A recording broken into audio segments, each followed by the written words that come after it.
So just to give you an example of a periodized training program in a little more detail, I didn't want to go into it in the other video in this post, as it would have been a little bit of a digression. But if you're an athlete of any type, then you really need to be periodizing your workouts in some way or other.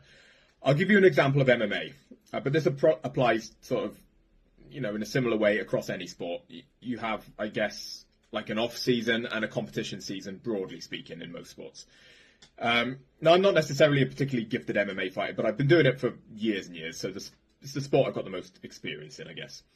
Now, when you're just in your day-to-day training phase, you've not got a fight booked in, you're just going about your usual training routine on the mats. Alongside that, you should ideally be working general strength training with a little bit of hypertrophy, maybe up to 3 times a week, okay? Now, once you get a fight booked in, say 3 months down the line, you want to shift your focus, maybe drop a gym session, make sure you're maximizing your time on the mats. And now, a few weeks out from your fight, you want to be moving from a strength phase into a power phase. Power is force multiplied by velocity, so not just how much force you can produce, but how quickly you can apply it. And you need to have built up to that. You can't just dive into a power phase at the last minute. You have to have built some foundations first, which is what periodization is. So yeah, power phase a few weeks out from your fight, and then you'd move into a short peaking phase where you're looking to maximize speed strength, reduce overall volume, and include much more sort of sport-specific movements into your training. And then a week out from your fight, or round about then, you want to be tapering off, drastically reducing the volume you're doing and making sure you're feeling fresh going into your fight.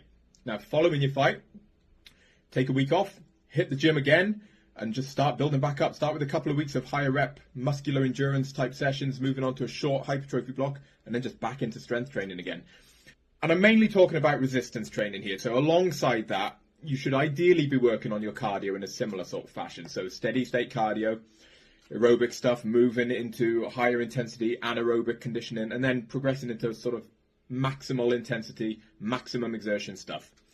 You can't sustain that highest level of cardiovascular intensity for months and months on end. You build up to it with lower intensity stuff over time, and then as you're approaching a peaking phase, you dial up the intensity while reducing the overall volume. Same as with your lifting. And whether it's in the gym with weights or on the mats with your fight training or working your cardio, you just keep repeating that cycle of periodization.